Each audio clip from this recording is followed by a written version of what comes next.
నేను ఇప్పటి వరకు నా సోషల్ మీడియా ప్లాట్ఫామ్‌లో ఎప్పుడూ పాలిటిక్స్ మీద స్టేటస్ కానీ, పోస్ట్ చేయడం కానీ ఎప్పుడూ చేయలేదు. ఎందుకంటే పాలిటిక్స్ అంటేనే పాలిటిక్స్. అందులోనూ క్యాస్ట్ పాలిటిక్స్ ఉంటాయి. అది మరీ దారుణం. ఈరోజు ఈ వీడియో ఎందుకు చేస్తున్నానంటే దానికి చిన్న స్టోరీ చెప్తాను. ఎలక్షన్స్‌కి చాలా రోజుల ముందనమాట నాకున్న కొంచెం ఫ్రెండ్ సర్కిల్‌లో ఒకసారి ఇట్లా డిబేట్ జరుగుతుంది. అరే! నువ్వెవరికి ఓట్ చేస్తావు? నువ్వెవరికి ఓట్ చేస్తావు? అందరి టర్న్ అయిపోయింది. వాళ్ళ నాయకులను సపోర్ట్ చేస్తారని తెలుసు కూడా. ఓకే, వీడు దీనికి చేస్తారు, వీడు దీనికి చేస్తారని. నా టర్న్ వచ్చింది. నన్ను అడిగే నువ్వెవరికి చేస్తావు? నేను డైరెక్ట్‌గా చెప్పాను నోటా. అదేంటి నోటా, నీకేమన్నా పిచ్చా? నీలాంటి సోమరిపోతుల వల్ల, నీలాగా ఇలా వేస్ట్ చేసే వాళ్ళ వల్లే ఇలా ఓటు వేస్ట్ అవుతుంది. ఇలా యూజ్ చేసుకుంటే నీకే బెస్ట్ కదా, మంచి ఫ్యూచర్ వస్తుంది. నువ్వు మా నాయకుడికి అందరూ డిబేట్ చేశారు. నేను అన్నాను, అరే మీ నాయకుడి పేరు కంటే ముందు వాళ్ళ కులం ఒక ఇంటి పేరు చెప్తారు. నాకు క్యాస్ట్ ఫీలింగ్ అస్సలు నచ్చదు. సో నేను ఏ క్యాస్ట్కి సపోర్ట్ చేయను. ఇప్పుడు ఒక నాయకుడిని నేను ఎన్నుకోవాలంటే ఒక క్యాస్ట్కి నేను ఓట్ చేస్తున్నట్టే కదా లెక్క. అందుకని నేను చేయను, నేను నోటాకే వేస్తా అనుకున్నాను. కానీ ఎలక్షన్కి ముందు ఈ త్రిమూర్తులు వచ్చి అలియాన్స్ పెట్టి కూటమి చేసి ఏమన్నా చేంజ్ చేశారా ఏపీ పాలిటిక్స్ని? అక్కడ నాకు నచ్చింది ఏంటంటే కులం గురించి ఆలోచించలేదు. ఒక నాయకుడు అయితే నాకు సీఎం పోస్ట్ కూడా అవసరం లేదు. ఎవరైనా ఉండండి, నేను నా ప్రజలకి సహాయం చేయాలనుకుంటున్నాను, మంచి చేయాలనుకుంటున్నాను ఒకరు.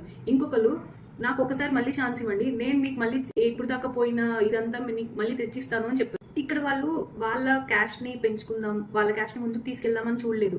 అందరం కలిసి యూనిటీగా పోరాడి ఎవరైతే ఇప్పుడు గవర్నమెంట్ లో ఉన్న వాళ్ళు మనకి సహాయం చేయలేకపోయారో, వాళ్ళ తరపు నుంచి ఏదైతే హెల్ప్ అందలేకపోయిందో అది ప్రజలకి ఇద్దామని చెప్పి ఉన్న ఈ నాయకులందరూ కలిపి కూటమిగా మారి ఒక్క పార్టీ కింద నుంచి ఉన్నారు చూడండి. Hats off.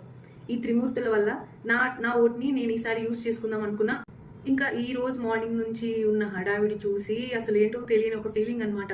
ఒక హ్యాపీనెస్, లోపలంతా బటర్ఫ్లైస్ తిరుగుతున్నట్టు అనిపిస్తుంది. మాలాంటి కార్పొరేట్ ఎంప్లాయీస్కి వచ్చే కంపెనీస్ కూడా రాకపోవటం, మిస్ అవ్వటం ఛాన్సెస్, వీటి వల్ల మేము చాలా డిసప్పాయింట్ అయ్యి మా ఫ్యామిలీస్ అందరినీ వదిలేసుకొని వేరే వేరే ఊర్లు, వేరే రాష్ట్రాలకి వలస వెళ్ళి అక్కడ స్ట్రగుల్ అవుతూ మా బాధలన్నీ పడుతూ ఇంటికి దూరంగా ఉండి ఇవన్నీ చేసుకోవటం. అంటే ప్రీవియస్గా ఉన్న గవర్నమెంట్ ఇవేమీ మాకు చేయలేకపోయింది. ఇప్పుడు మాకు ఎందుకు ఇంత హ్యాపీనెస్ అంటే ఇప్పుడు ఒక ఏపీలో ఒక చేంజ్ వచ్చింది.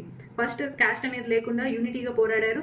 సెకండ్ థింగ్, ఇంతకు ముందుగా ఆల్రెడీ సీఎంగా చేసినప్పుడు నారా చంద్రబాబు నాయుడు గారు ఎలాంటి చేంజెస్ అయితే ఉన్నావో, ఎలాగైతే డెవలప్ చేశారో అవన్నీ మేము చూసాం కాబట్టి చిన్నప్పుడు. ఇప్పుడు మేము ఇలా ఎంప్లాయీస్గా అయిన టైంకి మాకు తెలుస్తుంది అనమాట ఆ లోటు. అరే అప్పుడు ఆయన ఉన్నప్పుడు ఈ తెలంగాణ సైడ్ ఎంత డెవలప్ చేశారో అదే ఆంధ్ర కూడా ఉంటే ఇంత డెవలప్మెంట్ అంతా మళ్ళీ వస్తుంది కదా, ఒకసారి ఛాన్స్ ఇద్దామన్నట్టుగా మేము ఇప్పుడు మా ఓట్ని అట్లా యూజ్ చేసుకున్నాం. ఇప్పుడు కూడా ఎలా అంటే బెటర్ ఫ్యూచర్ వస్తుంది. ఆయన కనుక మనకి సీఎం అయితే మళ్ళీ ఇలాంటి పెద్ద పెద్ద కంపెనీస్ ఏమన్నా మన ఆంధ్రాలో తీసుకొని వస్తే మాలాంటి వలస వచ్చేసిన కార్పొరేట్ ఎంప్లాయీస్కి మా అందరికీ యూజ్ అయ్యి మేము మళ్ళీ మా ఫ్యామిలీస్కి దగ్గర అవుతామేమని చిన్న హోప్ అనమాట.